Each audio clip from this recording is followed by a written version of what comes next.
નમસ્કાર વિદ્યાર્થી મિત્રો, આજે આપણે સામાજિક વિજ્ઞાન ધોરણ 7 ચેપ્ટર નંબર 9 પૃથ્વીની આંતરિક રચના અને ભૂમિ સ્વરૂપ. તો કે આપણે પૃથ્વીની આંતરિક રચના એના વિશે ભાગ 2 માં સમજ મેળવી. એટલે કે પૃથ્વીના પેટાળની જે કાંઈ રચના છે, જે કાંઈ સ્તરોની બનેલી છે, અને એ સ્તરોના અમુક મિશ્રણથી કે એમાં રહેલા જે કંઈ પદાર્થો છે એને કારણે એક ખડકની રચના થાય છે. અને એ ખડકોને આધારે ખડકોના પણ 3 પ્રકાર પડે છે. એના વિશે આપણે સમજ મેળવીએ. તો કે ખડકોના પ્રકાર એ 3 પ્રકાર પડે છે. તો ખડકોના પ્રકારને આધારે 3 ખડકો. પહેલું આવશે આગ્નેય ખડક, જળકૃત ખડક અને રૂપાંતરિત ખડક. એટલી આપણે સમજ મેળવી લઈએ. હવે આપણે આગળ એના વિશે અભ્યાસ કરશું. તો કે ખડક પછી એના પ્રકાર કેવી રીતે પડે છે. તો દરેક ખડક પોતાનો ગુણ, એમાં રહેલા કણોના કદ અને આ બે ને આધારે તેની જે કાંઈ નિર્માણ પ્રક્રિયા કે જે કાંઈ નવું સ્વરૂપ ધારણ કરે છે, જેનું કાંઈ નિર્માણ થાય છે, એને આધારે ખડકોના પ્રકાર છે એ અલગ અલગ હોય છે. અલગ અલગ પ્રકારના ખડક હોય છે. એટલે કે નિર્માણ પ્રક્રિયાને આધારે ખડકોના 3 પ્રકાર પડે છે. કેટલા પ્રકાર પડે છે? તો કે 3 પ્રકાર પડે છે. તો કે સૌપ્રથમ પહેલો ખડક આવશે આગ્નેય ખડક. આગ્નેય ખડક કે જેને આપણે અગ્નિકૃત ખડક તરીકે પણ ઓળખીએ છીએ. બરોબર છે. બીજું આવશે જળકૃત ખડક. એ જળકૃત ખડકને આપણે પ્રસ્તર ખડક તરીકે પણ ઓળખીએ છીએ. અને આ બે ખડકોમાંથી નવા ખડકનું જે કાંઈ રૂપાંતર થશે એને કહેવાશે રૂપાંતરિત ખડકો. બરોબર છે. આંતરિક ખડકોના પણ 2 ભાગ પડે છે. પહેલું આવશે આગ્નેય ખડકોના પણ 2 પ્રકાર થશે. પહેલું આવશે આંતરિક ખડકો અને બીજું આવશે બાહ્ય ખડકો. પ્રસ્તર ખડકોમાંથી કયા કયા પ્રકારના ખડકો છે એ નિર્માણ થશે? તો કે રેતીના ખડકો, માટીના ખડકો, ચૂના, કાર્બનયુક્ત ખડકો અને રૂપાંતરિત ખડકોમાં પણ 2 પ્રકાર પડશે. એક સ્થાનિક કે જે તે જગ્યાએ એક આ 2 ખડકોમાંથી એનું રૂપાંતર કરવામાં આવશે. અમુક પ્રાદેશિક ખડક એટલે કે અમુક જે કાંઈ પ્રદેશોમાંથી એ ખડકોનું નિર્માણ કરવામાં આવતું. જેમ કે રાજસ્થાન છે તો ત્યાંથી આપણે માર્બલ, આરસ પથ્થર છે એ મંગાવતા. બરોબર છે. હવે આપણે આગળ અભ્યાસ કરશું આગ્નેય ખડક. હવે આપણે અગ્નિકૃત ખડકો વિશે ડિટેલમાં માહિતી જોઈશું. તો કે અગ્નિકૃત ખડક કે જેને આપણે આગ્નેય ખડકો તરીકે પણ ઓળખીએ છીએ. કયા બીજા નામથી ઓળખીશું? તો કે આગ્નેય ખડકો. બરોબર છે. એટલે કે પૃથ્વીના પેટાળમાં જે કંઈ રહેલી ગરમી, એ ગરમી એ પૃથ્વીની ઉપરની સપાટી તરફ આવવાનો પ્રયત્ન કરશે. એટલે કે પૃથ્વીના આ જે કંઈ પૃથ્વીનો પોપડો છે તો એમાં રહેલો જે આંતરિક ભૂગોળ એટલે કે મેઘમાં એ ગરમીને કારણે પીગળવાને લીધે એ શું થશે કે જે કાંઈ વરાળ છે એ ઉપર તરફ આવવા પ્રયત્ન કરશે. ક્યાં આવવા તરફ? તો કે ઉપર તરફ આવવા પ્રયત્ન કરશે. બરોબર છે? એ પૃથ્વીના પેટાળમાં રહેલી ગરમી અને એ ગરમીને કારણે જે પદાર્થો એટલે કે જે કંઈ ખડકો છે એ ખડકોનો જે પીગળેલો રસ, એ પીગળેલા રસને આપણે મેઘમા તરીકે ઓળખીએ છીએ. કે જે આપણે પૃથ્વીના જે કંઈ આ સ્તર છે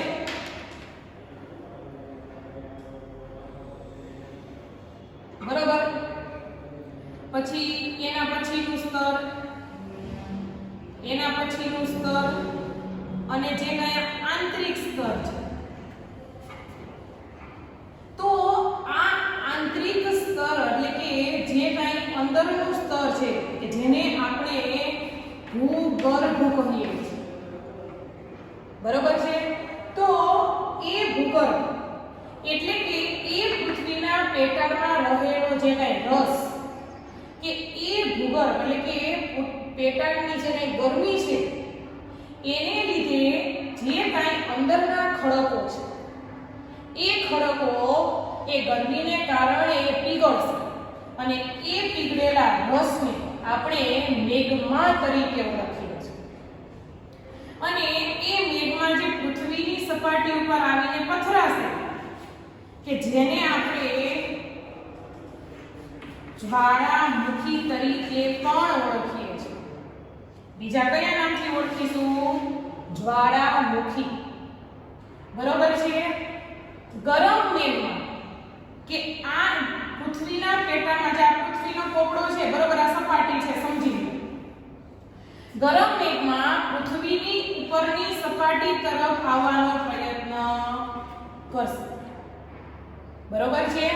એટલે કે જો એક વસ્તુ સમજી રાખજો કે જે પૃથ્વીની સપાટી છે તો એ ભૂગર્ભને કારણે એમાં રહેલો જે કંઈ રસ છે વરાળને કારણે બહાર આવવાની કોશિશ કરશે અને પૃથ્વીની સપાટી ઉપરના જે કંઈ વાયુ, હવા એ ગુરુત્વાકર્ષણ બળને કારણે પૃથ્વીની સપાટી ઉપર દબાણ કરશે, જેને કારણે જ્યાં સમતુલા નહીં જળવાય ત્યાં પૃથ્વીનો પોપડો છે એ ફાટી અને એ મેઘમાનો જે કંઈ રસ છે એ બહાર આવશે કે જેને આપણે જ્વાળામુખી કહીએ છીએ.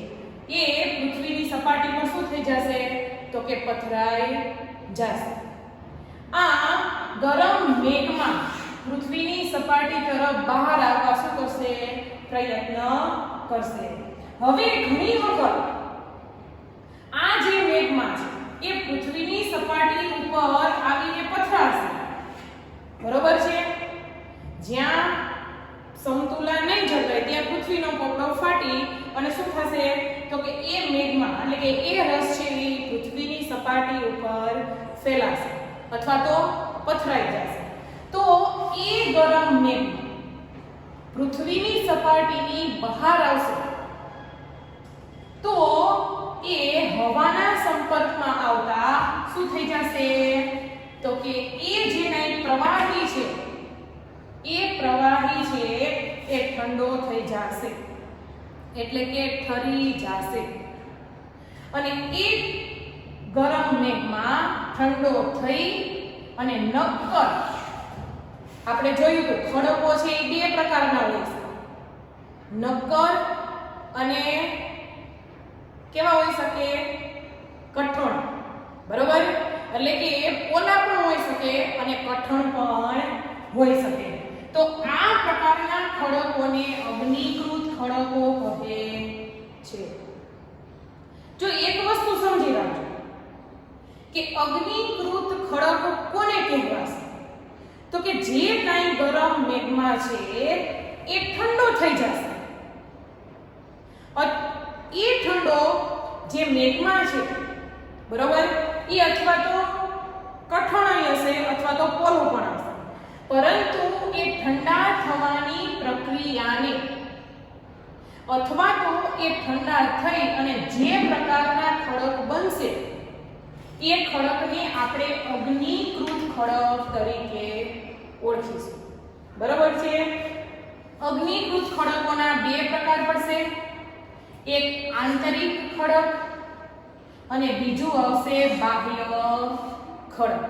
બરોબર? એટલે કે પૃથ્વીના પેટાળમાં જે અંદર રહેલા ખડકો હશે એને આંતરિક ખડક કહેવાય છે અને બહાર જે મેઘમાં એટલે કે જે જ્વાળામુખી સ્વરૂપે પ્રવાહી બહાર નીકળેલું છે, બરોબર, એ ઠંડુ થઈ અને નક્કર ખડકો એને અગ્નિકૃત ખડકો કહેવાય. પણ જે બહાર તરફ જોવા મળશે એને કહેવાશે બાહ્ય ખડકો. કેવા ખડકો કહેવાશે? બાહ્ય ખડકો.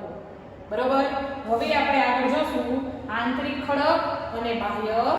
હવે આપણે અગ્નિકૃત ખડકોના બે પ્રકાર એટલે કે આંતરિક ખડકો અને બાહ્ય ખડકો.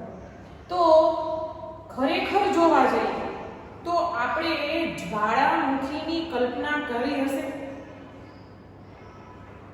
તો કે વાસ્તવમાં હકીકતમાં જે એ લાલચોળ પ્રવાહી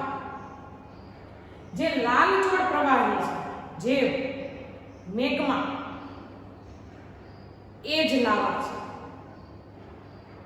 કે જેને આપણે બીજા શબ્દમાં જ્વાળામુખી તરીકે પણ ઓળખીએ છીએ. એટલે કે જે લાલચોળ પ્રવાહી છે એ લાલચોળ પ્રવાહી જ લાવા છે. શું છે? તો કે લાવા છે. એટલે કે આપણે આ જેને પૃથ્વીની સપાટી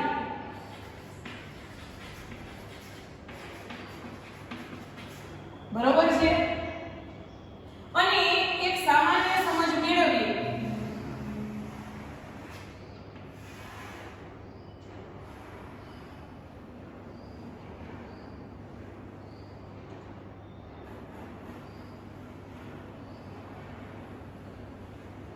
તો કે આને આપણે શું કહીશું? તો કે ભૂકવચ. શું કહીશું? ભૂકવચ. અને એના અંદરના જે સ્તરો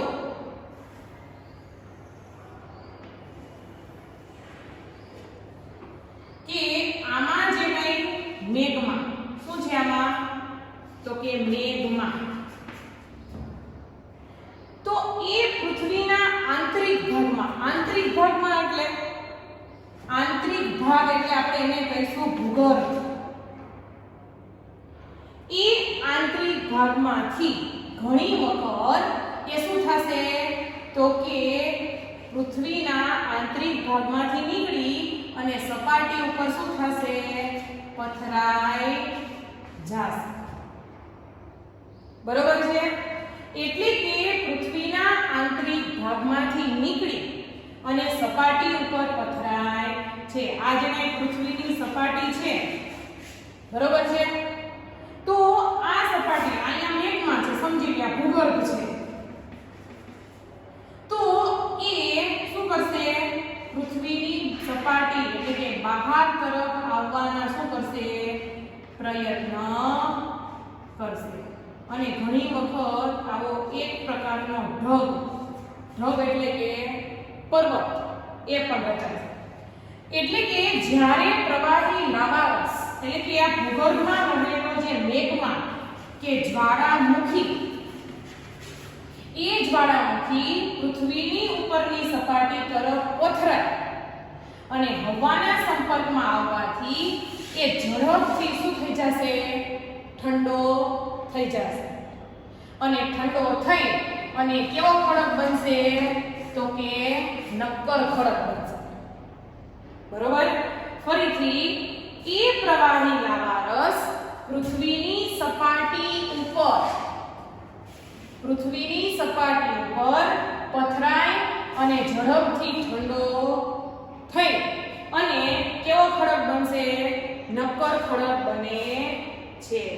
હવે એ પૃથ્વીના પેટાળમાં રહેલી ગરમી ને કારણે જે લાવારસ છે પૃથ્વીની સપાટી ઉપર આ જે પથરાય છે, બરાબર, કે જે કંઈ પથરાય છે, જે કંઈ ખડકો બને છે, તો એ ભૂકવચ પર જોવા મળતા ખડકોના શું કહેવાશે કે ભૂકવચ, એટલે કે આ જે કંઈ પૃથ્વીની ઉપરની સપાટી છે, આ જે એ સપાટી ઉપર જોવા મળતા આવા ખડકોને આપણે જે પૃથ્વીની સપાટી ઉપર જોવા મળશે બહાર, એ ખડકોને બાહ્ય અગ્નિકૃત ખડકો કહેવાય છે.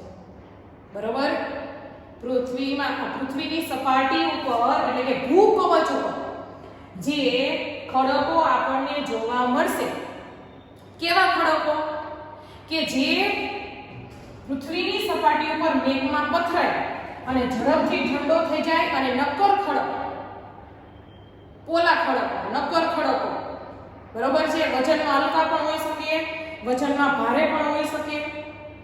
તો એવા નક્કર ખડકો જે આપણે પૃથ્વીની સપાટી એટલે કે ભૂકવચ ઉપર અહીંયા જોવા મળશે, એવા ખડકોને કહેવાશે બાહ્ય અગ્નિકૃત ખડકો. કેવા ખડકો કહેવાશે? બાહ્ય અગ્નિકૃત ખડકો. આવા ખડકોની રચના એ કેવી છે તો કે સંરચના એટલે કે એની ગોઠવણ એ ખૂબ નાની નાની હોય છે. એટલે કે આવી રીતના એ ખડકોની રચના એ દાણદાર એટલે કે ધીમે ધીમે પથરાય અને નાની નાની હોય છે. દાખલા તરીકે એવા ખડકને આપણે એક નામ પણ આપી શકીએ, જેમ કે બેસાલ્ટ. શું કહેવાશે? બેસાલ્ટ. બરોબર છે. આમ પૃથ્વીના જે કંઈ આંતરિક ભૂગર્ભની રચનાને કારણે જે કંઈ સૌપ્રથમ અગ્નિકૃત ખડકોની રચના થઈ છે, એમાં આપણે બાહ્ય અગ્નિકૃત ખડકો કોને કહીશું તો કે જે પૃથ્વીની સપાટી ઉપર એટલે કે ભૂકવચ ઉપર જે લાવારસ પથરાશે એ ઠંડો થઈ અને જે નક્કર ખડક બનશે, એવા નક્કર ખડકોને આપણે શું કહીશું? બાહ્ય અગ્નિકૃત ખડકો. બાહ્ય એટલે બહાર, કે જે આપણે પૃથ્વીની સપાટી ઉપર જોવા મળે છે, એને આપણે શું કહીશું તો કે બાહ્ય અગ્નિકૃત ખડકો. બરાબર છે. હવે આગળ આપણે જોશું આંતરિક અગ્નિકૃત ખડકો. આગળ જોયું કે બાહ્ય અગ્નિકૃત ખડક. બાહ્ય એટલે કે પૃથ્વીની સપાટી ઉપર ભૂકવચ એટલે કે બહાર તરફ જે કંઈ ખડકો આપણને જોવા મળશે એને આપણે કહીશું બાહ્ય અગ્નિકૃત ખડકો. બરોબર. પરંતુ ઘણી વખત હવે આમાં શું થશે કે પૃથ્વીના પેટાળમાં રહેલો જે કંઈ લાવા, જે જ્વાળામુખી છે, એ પૃથ્વીની સપાટી ઉપર પથરાશે એટલે કે બહાર પથરાશે. બરોબર છે. પરંતુ ઘણી વખત પૃથ્વીના પેટાળમાં રહેલો જે કંઈ પ્રવાહી મેઘમાં, એ મેઘમાં જે કાંઈ પૃથ્વીની સપાટી એટલે કે ભૂકવચ, એ ભૂકવચની બહાર નહીં નીકળે એટલે કે એ ભૂકવચની અંદર એટલે કે પૃથ્વીના પેટાળમાં જ શું થઈ જશે? ઊંડાઈએ ઠરી જાય છે. એ પૃથ્વીની સપાટી ઉપર પથરાતો નથી. એનું કારણ એ પણ હોઈ શકે કે પૃથ્વીના પેટાળમાં રહેલી ગરમી કે જે વરાળ છે એનું દબાણ કેવું હોઈ શકે? ઓછું હોઈ શકે. અથવા તો પૃથ્વીની સપાટી ઉપર એટલે કે વાતાવરણમાં જે રહેલી હવા, જે વાયુઓ છે, એ ગુરુત્વાકર્ષણ બળને કારણે પૃથ્વીની સપાટી ઉપર દબાણ કરશે. તો બંનેની સમતુલા છે એ શું થશે તો કે જળવાઈ રહેશે. તો પૃથ્વીનો પોપડો છે એટલે કે પૃથ્વીની ઉપરની સપાટી ભૂકવચ એ ફાટશે નહીં. તો ઘણી વખત એવું પણ બનશે કે જે પ્રવાહી મેઘમાં છે એ પૃથ્વીના એટલે કે પૃથ્વીના પેટાળમાં જ આ પૃથ્વીના પેટાળમાં જ શું થઈ જશે તો કે ઊંડાઈએ એટલે કે ગમે ત્યાં ઠરી જશે. હવે પૃથ્વીના પેટાળમાં જ એટલે કે ભૂકવચની અંદર જ જે ઊંડાઈએ ઠરી અને ખડક બનવાની જે કંઈ પ્રક્રિયા કે એવા પ્રકારના જે ખડક બનશે એને કહેવાશે આંતરિક અગ્નિકૃત ખડકો. શું કહેવાશે? આંતરિક અગ્નિકૃત ખડકો કહે છે. કોને કહેવાશે આંતરિક અગ્નિકૃત ખડકો? તો કે જે પ્રવાહી મેઘમાં એ પૃથ્વીના પેટાળમાં જ અથવા તો ભૂકવચની અંદર ઊંડાઈએ જ ઠરી જાય છે અને એવા ખડકોને આપણે કહીશું આંતરિક અગ્નિકૃત ખડકો કહેવાય છે. સમજ પડી? ફરીથી જોશું કે પ્રવાહી મેઘમાં છે એ ભૂકવચની અંદર ઊંડાઈએ જ ઠરી જાય છે. એ ઊંડાઈએ ઠરી જવાની જે કંઈ ખડકો બનશે એને કહેવાશે આંતરિક અગ્નિકૃત ખડકો. હવે આપણે બાહ્ય અગ્નિકૃત ખડકોમાં શું થયું કીધું કે ધીમે ધીમે બહાર નીકળશે તો દાણા જેવી રચના થશે, પરંતુ પૃથ્વીના પેટાળમાં ધીરે ધીરે એટલે કે ધીમે ધીમે એ ઠરવાની પ્રક્રિયા છે એ થશે. ઝડપથી એ લાવા રસ છે એ થશે નહીં અને એ ધીરે ધીરે લાવા ઠરવાને કારણે એનું સ્વરૂપ છે એ કેવા પ્રકારનું હશે તો કે મોટા દાણા એટલે કે મોટા મોટા પથ્થરોમાં એનું સ્વરૂપ છે ધારણ કરશે. દાખલા તરીકે આપણે એનું ઉદાહરણ જોઈશું ગ્રેનાઇટ. હવે બાહ્ય અગ્નિકૃત ખડકો છે એ કેવા હતા તો કે નક્કર પોલા, પરંતુ આ જે કાંઈ આંતરિક અગ્નિકૃત ખડકો છે એ આંતરિક અગ્નિકૃત ખડકો એનું એક આપણે ઉદાહરણ જોયું ગ્રેનાઇટ.